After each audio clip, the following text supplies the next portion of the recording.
Hi, my name is Xiaoyun Tan. In this presentation, I will give a micro-teaching demonstration to see how to include reference and meta-pragmatics in an EFL classroom. The target students are 10th graders in Taiwan, and I will use two clips from the sitcom Friends to make the concepts of reference and meta-pragmatics more accessible for my students. Here is the micro-teaching demonstration. Hi, good morning. How was your weekend? Cool, as usual? Okay, before we get started, I have to share something exciting with you. You know what?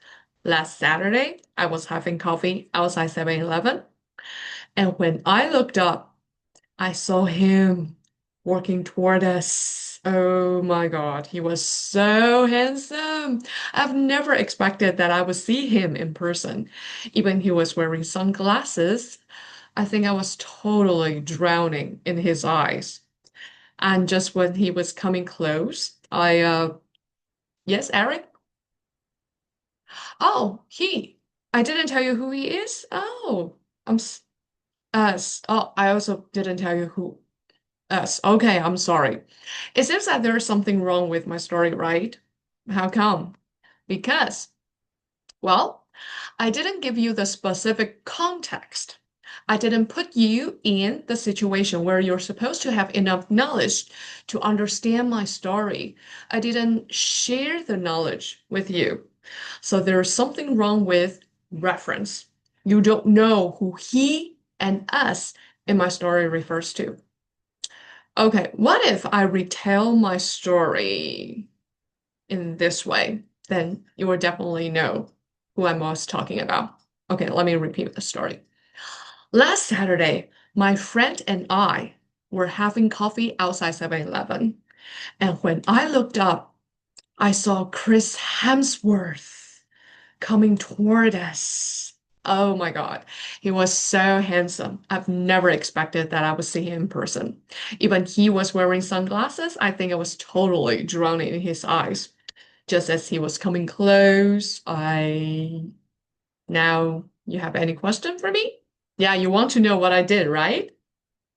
But remember, like 2 minutes ago, the first time before I finished my encounter with Chris, what did you ask me? Yeah, you didn't want to know what I did, but instead you asked me, who is he? Who is us? You asked me to make it clear whom I was talking about. The first version of my story caused some confusion, but a clever writer knows how to make it interesting. Well, last Friday, we watched the episode of Friends, and we know that Phoebe and Rachel found out the secret relationship between Chandler and Monica. But before that, who was the one who knew about it? Yeah, Joey. Yes, Joey. Yeah, he was tired of keeping the secret, but still he cannot say anything.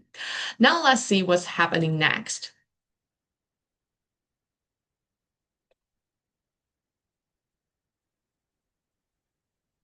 Joey, yeah,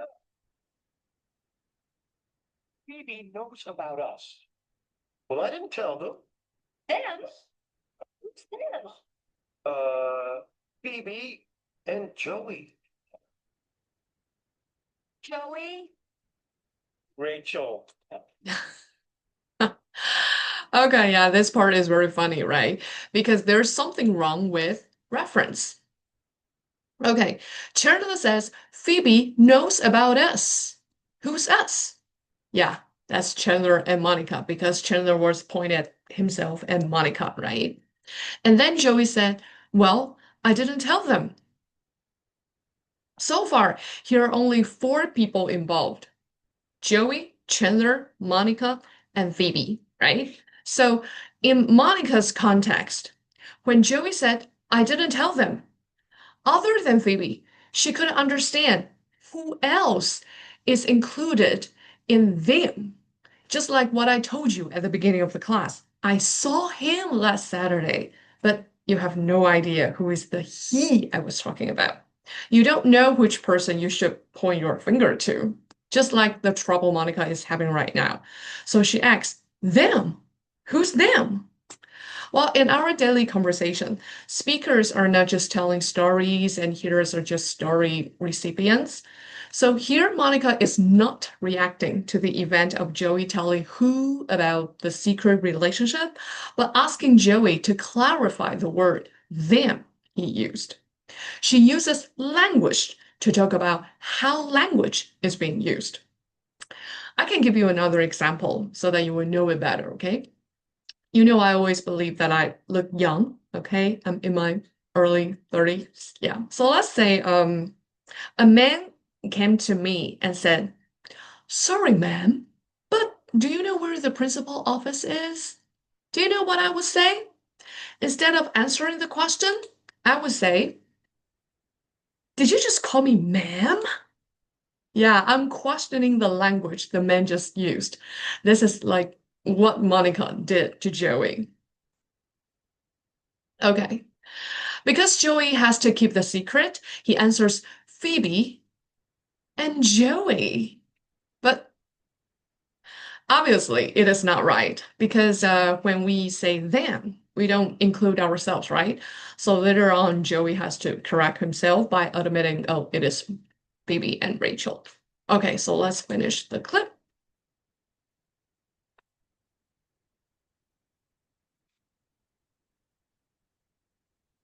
No, hurry now, right?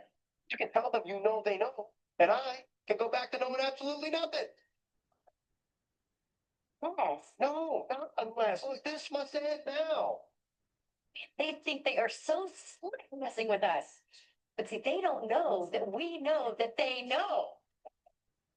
So, yes, the messers become the messies. Joey looks a bit confused, but I think you're able to keep up with Monica. Okay. Monica says, but see, they don't know that we know that they know. First thing first, let's make the reference clear here, okay? They refers to Phoebe and Rachel, and we refers to Chandler and Monica. And you see that there are so many no in the line, and the structure kind of just repeat itself.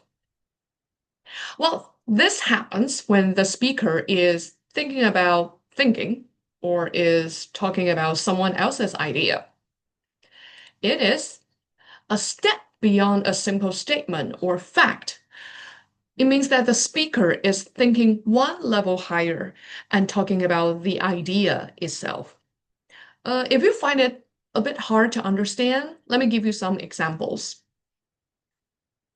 Well, last week I was listening to a podcast and the host quote Winston Churchill, you know Churchill, right? Yeah, who said, "If you're not a liberal when you are 25, you have no heart.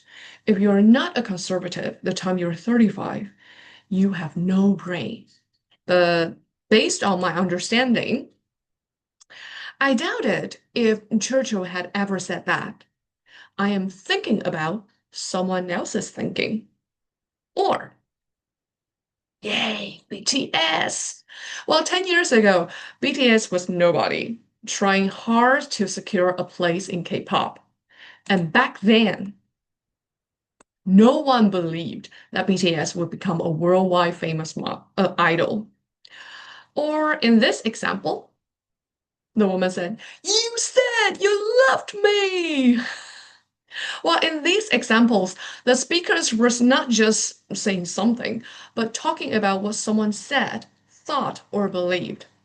When we talk about how people used to think BTS would never become so famous, we're talking about what people believed in the past. And when the woman says, "You said you loved me," she's not just talking about love. She's talking about what someone said before. The speakers think or talk about someone else's thoughts or words. The example I show you are very common and easy to understand, but what Monica said is a bit confusing. Yeah, just look at Joey's reaction. Now let's see what Phoebe does because she kind of just takes it to another level. They thought that they could mess with us. I'm trying to mess with us. You don't know that we know they know we know. Can you keep up with what Phoebe has just said? Okay, let's check the reference first, okay? Oh, sorry. They don't know that we know they know we know. Okay, they here refers to Chandler and Monica. And we, of course, refers to Phoebe and Rachel. And let me put these two lines together. Yeah, they look alike, but they're in different context. So the reference is totally different as well. Okay. And the idea of the speaker is talking about someone's idea or thinking in this utterance is classic. Yeah. Of course, we don't usually use this pattern in this way, right? You put an idea into another idea, into another idea, and into another idea, right? We don't do this, but that is what makes the iconic line so interesting, right?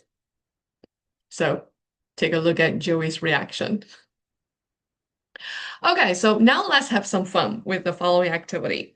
I want you to pair up with the one sitting next to you, and you use the me, yes, to create a new utterance by using the pattern. I know, you know, I know. Let's see who can uh, make the longest utterance, okay, but also keep the meaning very, very clear. And if possible, try changing the pronoun. For example, I can be a third party and say to the woman, I don't think he said he loved you. Or I can say to the cat, I believe you say you loved her.